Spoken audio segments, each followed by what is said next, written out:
Fala, meus filhos, beleza? Gurizada, é o seguinte, nós estamos aqui agora no capítulo 5, tá? Então você vai abrir sua apostila lá na página 76 para você poder acompanhar comigo. Aqui nós estamos falando de população mundial, tá bom? Então ele coloca aqui, ó, um trabalhador sul-africano em uma mina de minério.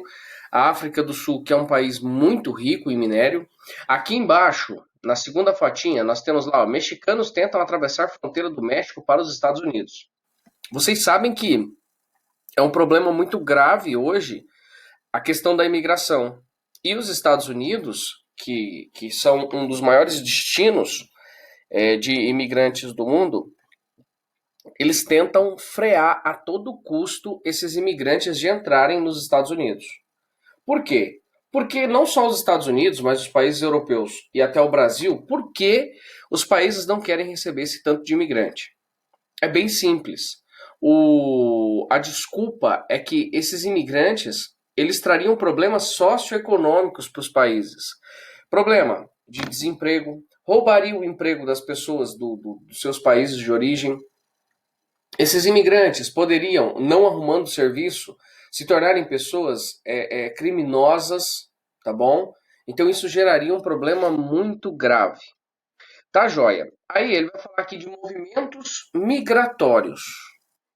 Além desses aqui, México tem esse aqui também de destaque, a gente tem que falar dele, acabei me esquecendo, dos venezuelanos. Vocês sabem que a Venezuela atualmente passa por uma crise econômica sem precedente, né? É uma crise econômica que ela nunca sofreu antes. Além de crise econômica, é também uma crise política. Então, essa Venezuela, que olha só, está aqui no norte do Brasil, ao norte de Roraima, ela envia milhares de imigrantes. E por mais que tenham entrado muitos venezuelanos no nosso país, aqui no Brasil, o Brasil recebeu a menor parte. A estimativa é que recebeu mais ou menos uns 100 mil imigrantes, enquanto a Colômbia, país vizinho aqui, ó, do ladinho da Venezuela, recebeu mais de 1,5 milhão de venezuelanos. Hoje é, sem dúvida, o pior centro de emigração do planeta. Bom, movimentos migratórios. Então aqui nós temos que relembrar o que é migração. Migração é qualquer fluxo, olha só, qualquer fluxo de pessoas que se deslocam de um país ou uma região para outro. Então migração é a mesma coisa que emigrar ou imigrar. É a soma dos dois. Quando eu falo emigrante é aquele que está saindo do seu país de origem. E imigrante é aquele que está chegando a um determinado país. Então a gente poderia pensar aqui no caso dos venezuelanos, eles chegam até o Brasil. Para nós, eles são imigrantes. Só que para os seus parceiros, os seus parentes, amigos venezuelanos que ficaram na Venezuela, eles são emigrantes. Beleza? Bom, continuando. Aqui embaixo ele vai falar dos motivos, o que leva uma pessoa a migrar. A gente já comentou isso em sala de aula, a gente já falou disso em aulas anteriores, lá no capítulo 2, tá? As pessoas elas deixam o seu país de origem por questões econômicas na maioria das vezes. Na maioria das vezes econômicas, mas pode ser por perseguição religiosa, perseguição política, pode ser por perseguição, às vezes, de orientação sexual. Então, conflitos étnicos, guerra civil, guerra mesmo de uma nação com a outra. Então, isso tudo pode trazer problemas, tá, de imigração. Bem, aí, na próxima página, ele vai falar aqui de imigrações, de migrações, no caso, ilegais. Aqui, ó, olha o que esses imigrantes estão fazendo. Olha onde eles estão. Isso aqui retrata um pouquinho do que os imigrantes bolivianos fazem no Brasil. Tem em São Paulo, já foram descobertas várias vezes fábricas, tipo essa daqui da foto, com imigrantes ilegais, trabalhando em regime de escravidão. Então, assim, regimes análogos à escravidão. Aí, no ano de 2017, o nosso país, o Brasil, ele regulamentou a lei de imigração, que inclusive torna o Brasil um dos países mais receptivos e que mais dá direitos para imigrantes. Não quer dizer que seja boa a vida desses imigrantes, mas o Brasil tem sim uma lei que dá apoio, que dá amparo a esse pessoal que vem de fora, tá bom? Os ilegais, no caso. Bom, olha só. Ué, minha página aqui não está mexendo mais. Olha só. Aí, aqui na página 79, nós vamos ter, ó, os conflitos e deslocamentos forçados. É aquilo que eu falei para vocês, gente. Por que uma pessoa ela deixa o seu país de origem? Aqui nós temos no segundo parágrafo as guerras civis. Nós tivemos o maior fluxo migratório desde a Segunda Guerra Mundial na Síria. A Síria é um país que entrou em guerra civil desde 2013, com aquele acontecimento da Primavera Árabe. E a partir daí os imigrantes entraram em massa na Europa e em outros países do próprio Oriente Médio, como a Turquia, como o Iraque, por mais que pareça às vezes, poxa, esses países não são tão bons, o Iraque não é um país bom para se viver, mas a Síria estava no meio de uma perseguição política, religiosa, étnica e o Estado Islâmico aterrorizando todo mundo, tá? Então as guerras civis realmente elas provocam grandes deslocamentos populacionais. Aí, dá uma olhada nesse gráfico aqui, ó. Pessoas deslocadas por guerras. De 2005 a 14. Milhões de pessoas. Se a gente observar aqui nesse gráfico, a gente vê um crescimento meio que contínuo. Ele deu uma reduzidinha aqui, de 42,7 milhões para 42, subiu para 43, subiu para 43,7, 42,5, 45, 51, 59. Ou seja, o que nós vimos a partir de 2005 é um crescimento dos imigrantes, tá? Agora olha esse gráfico de baixo. Países que mais receberam refugiados. Às vezes a gente fica pensando assim, poxa, a Europa ela é contra a imigração, os Estados Unidos é contra a imigração, então eles devem ser um dos que mais recebem refugiados no mundo, né? Para estar tão preocupados assim. Na verdade, observa, ó, final de 2006, final de 2015. As posições são as mesmas. O primeiro, Turquia, Paquistão, Líbano, Uganda, Etiópia, Jordânia, Alemanha, Congo e Quênia. O único europeu que aparece aqui nessa lista é a Alemanha. Então isso prova que, na verdade, os refugiados, aquelas pessoas que têm que fugir para não serem mortas, não serem perseguidas, presas, na verdade, elas não estão indo, na maioria das vezes, para os países ricos. Elas estão indo para os países pobres, ok? Bom, deixa eu ver. Aqui, ó. Aqui na sua página 80, mostra um pouquinho o que é um campo de refugiado. Olha a condição dessa população, gente. Esse rapaz aqui, ele está cozinhando aqui no chão. Aqui nós vemos um monte de barraca. E aqui tinha dado uma chuva, parece, ó, recentemente, porque está tudo lameado. É nessa condição, não tem saneamento básico, não tem rede elétrica, não tem padrão de construção, casa. É uma favela mesmo de barraca, né? Aqui nós temos os refugiados haitianos. Os haitianos também são um grupo que vem bastante para o Brasil. Os haitianos vêm em busca de emprego, vêm fugidos do seu país de origem, seja por guerra civil, que o país ainda está em guerra civil, mas principalmente pela condição econômica. O Haiti, muitas vezes as pessoas pensam que fica na África. Ele é o país mais pobre do continente americano. Fica ali na América Central. Beleza? Olha só, na página seguinte, ele mostra aqui os refugiados ambientais, tá? Então nós temos aqui o furacão, que é um evento normal de acontecer. Olha essas duas fotos, a destruição que eles causam. Às vezes destrói tudo que a pessoa tem, a família tem, tudo que a família levou, às vezes gerações, 2, 3 gerações para construir, o furacão vem e devasta tudo. Aí a pessoa acaba tendo que deixar o seu país de origem e vai tentar a vida em outros lugares, como é o caso aqui do nosso país, do Brasil. A gente poderia citar também como problema ambiental das pessoas se refugiarem a questão da elevação do nível dos oceanos, a elevação do nível do Oceano Pacífico especificamente, que fica lá na na Oceania, a gente pega ali Tuvalu, a gente pega Kiribati, Ilhas Marshall, são países que estão correndo um risco de desaparecer. E aí as pessoas elas estão deixando o seu país de origem, que são arquipélagos bem pequenininhos, ilhas muito pequenas, e estão indo para outros lugares, beleza? Bom, avançando aqui a página, esse capítulo é bem gostosinho, tá, gente? Ué, eu fui lá para a última. Peraí. Ó, nós temos aqui a fuga dos cérebros. Observa lá na sua apostila, na página 82. Fuga dos cérebros. Essa expressão você vai ouvir falar bastante. Tá?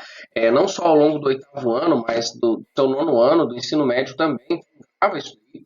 Fuga de cérebros nada mais é do que a emigração da mão de obra mais bem qualificada de um país pobre.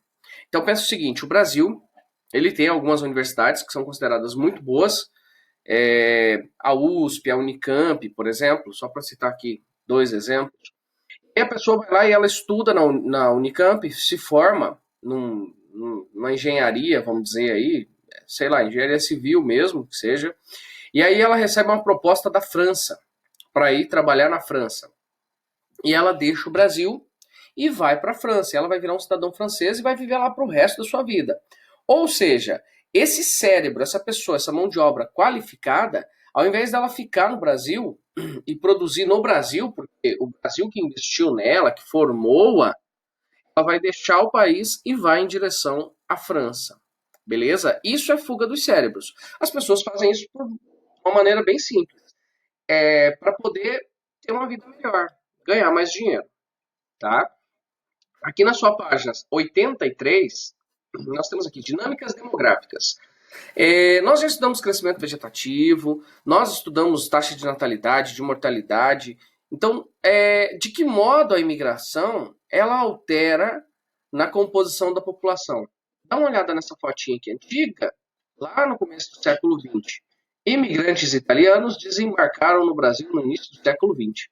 Então, isso aqui mostra um exemplo de como os imigrantes são importantes na composição da população. Se a gente pensar mesmo dentro da nossa sala de aula, de quantos países diferentes são compostas as pessoas que estudam com a gente, que estudam com você. Então, assim, quando voltar às aulas, a gente vai fazer essa pergunta.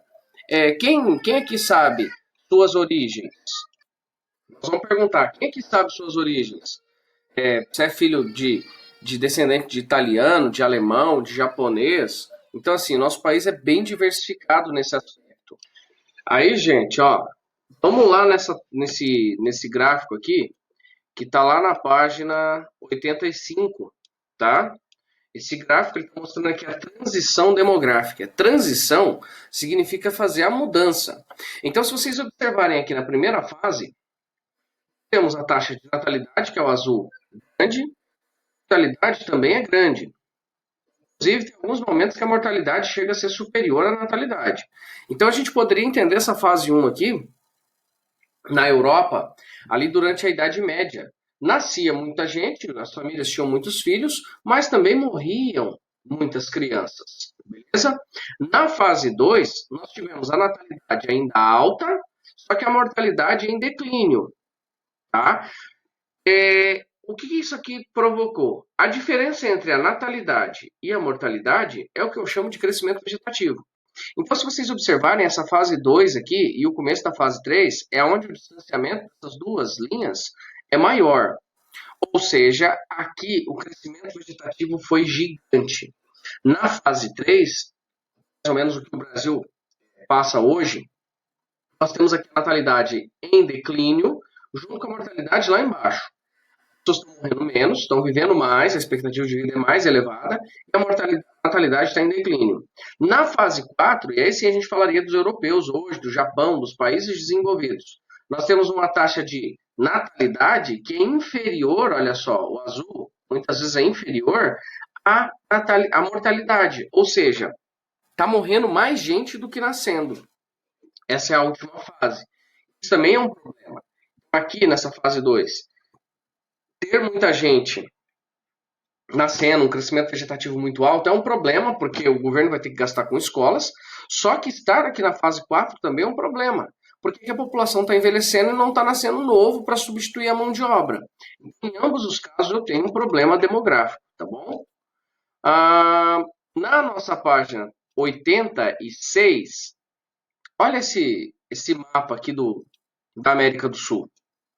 Esse textinho vai falar sobre o crescimento vegetativo, o crescimento demográfico da América do Sul.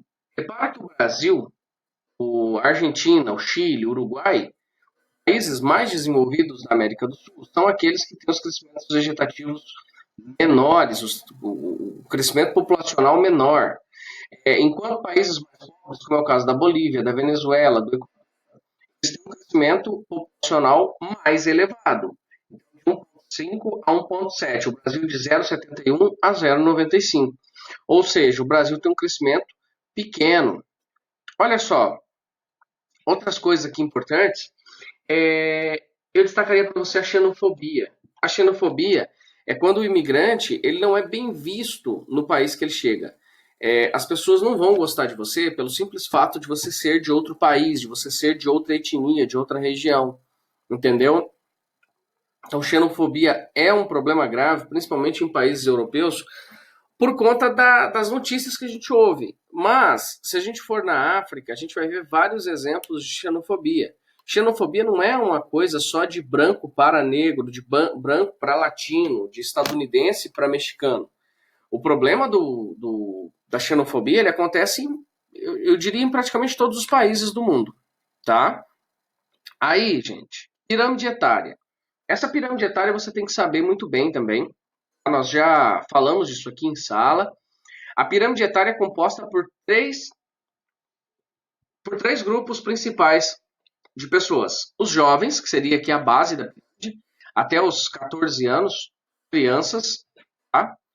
As primeiras faixas etárias aqui. O corpo, que vai dos 15 até os 60 anos, e assim, então esse aqui é o corpo, tá? E o topo. O topo são os idosos, a população velha. Então, no caso desta pirâmide aqui, perceba que o número de crianças é menor do que o número de adultos.